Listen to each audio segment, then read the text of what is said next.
યુદ્ધથી સંકટને લઈ કેન્દ્રીય વીજળી મંત્રાલયનો મહત્વનો નિર્ણય 20% રોટેશન વર્ક ફ્રોમ હોમનો પાવર મિનિસ્ટ્રીનો નિર્ણય કર્મચારીઓને પબ્લિક ટ્રાન્સપોર્ટનો ઉપયોગ કરવા માટે પણ આદેશ કરાયો છે।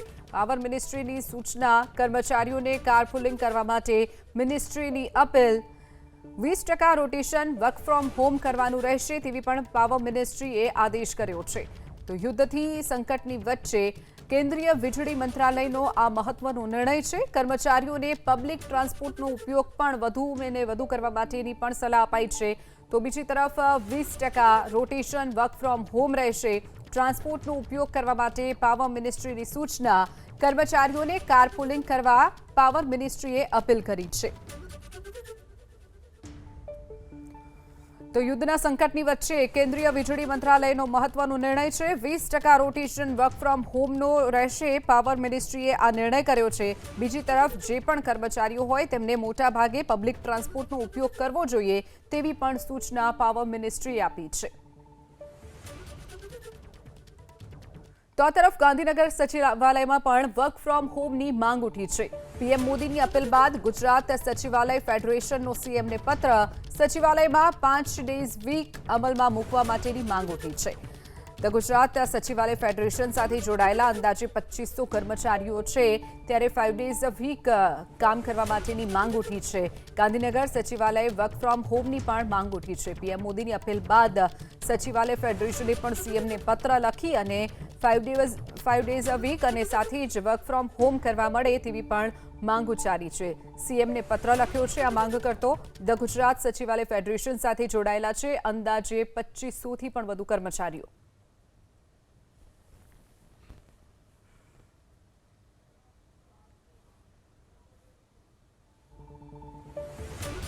તો ગાંધીનગર સચિવાલયમાં પણ વર્ક ફ્રોમ હોમની માંગ ઉઠી છે। સીએમને પત્ર લખવામાં આવ્યો છે।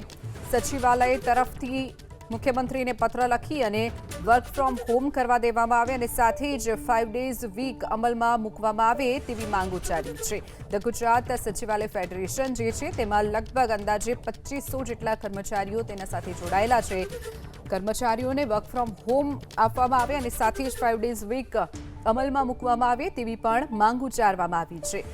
આ માંગ કરતો પત્ર પણ સીએમને લખવામાં આવ્યો છે। પીએમ મોદીની અપીલ બાદ ગુજરાત સચિવાલય ફેડરેશનનો મુખ્યમંત્રીને પત્ર। સચિવાલયમાં 5 ડેઝ વીક કામગીરી કરવામાં આવે અને બીજી તરફ વર્ક ફ્રોમ હોમ કર્મચારીઓને આપવામાં આવે તેવી પણ માંગ ઉચ્ચારવામાં આવી છે।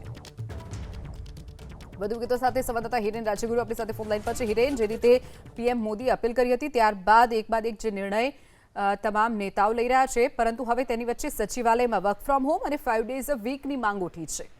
ધી ગુજરાત સચિવાલય ફેડરેશન દ્વારા માગણી કરવામાં આવી છે। મુખ્યમંત્રી ભૂપેન્દ્ર પટેલને એક પત્ર લખવામાં આવ્યો છે અને એ પત્રની અંદર સ્પષ્ટ માગણી કરવામાં આવી છે વર્ક ફ્રોમ હોમ કાર્યપદ્ધતિનો અભિગમ એ અમલમાં મૂકવાની અહીંયા માગણી કરવામાં આવી છે। સાથે એ પણ લખવામાં આવ્યું છે કે પ્રધાનમંત્રી દ્વારા જે પ્રમાણે પેટ્રોલ ડીઝલનો ઉપયોગ ઘટાડવા માટેની અપીલ કરવામાં આવી છે, જેમાં વર્ક ફ્રોમ હોમ અને વર્ચ્યુઅલ મીટિંગને પ્રાથમિકતા આપવા સહિતની કેટલીક અપીલ તેમણે કરી છે। તો એ અપીલ એટલે કે પેટ્રોલ અને ડીઝલનો ઉપયોગ ઓછો થાય એ માટે સચિવાલય સંકુલના જે કર્મચારીઓ છે એ કર્મચારીઓ પણ વર્ક ફ્રોમ હોમ કરે એ માટેની માગણી કરવામાં આવી છે। સાથે સાથે જ જે અઠવાડિક કામકાજના દિવસો હોય છે તેમાં 5 ડે ઓફ કરવાની પણ એક માગણી કરવામાં આવી છે। એટલે કે શનિ રવિ રજા અને સોમવારથી લઈ અને શુક્રવાર સુધી ઓફિસના કામકાજમાં આવી શકાય એ રીતની માગણી કરવામાં આવી છે। E office, virtual meeting, video conferencing અને ડિજિટલ ફાઇલ વ્યવહારને વધુ પ્રાથમિકતા આપવામાં આવે એ પ્રકારેની પણ માગણી કરવામાં આવી છે। પત્ર જે લખવામાં આવ્યો છે હિરેન પટેલ મહામંત્રી છે, કીર્તિ પટેલ એ પ્રમુખ છે ધી ગુજરાત સચિવાલય ફેડરેશનના, અને તેમના દ્વારા આ પત્ર મુખ્યમંત્રીને લખી અને માગણી કરવામાં આવી છે। ચોક્કસ હિરેન, માહિતી બદલ આભાર। તો ગાંધીનગર સચિવાલયમાં વર્ક ફ્રોમ હોમની માંગ ઉઠી છે। પીએમ મોદીએ જે અપીલ કરી હતી ત્યારબાદ ગુજરાત સચિવાલય ફેડરેશનનો મુખ્યમંત્રીને પત્ર 5 ડેઝ અ વીકની પણ માંગ ઉચ્ચારી છે અને સાથે જ વર્ક ફ્રોમ હોમ કર્મચારીઓને આપવામાં આવે। ગુજરાત સચિવાલય જે આવેલું છે તેની સાથે 2500 કર્મચારીઓ જોડાયેલા છે। ઈંધણની બચત કરવા માટે આ માંગ ઉચ્ચારવામાં આવી છે। આ માંગ ઉચ્ચારતો એક પત્ર મુખ્યમંત્રીને પણ લખવામાં આવ્યો છે.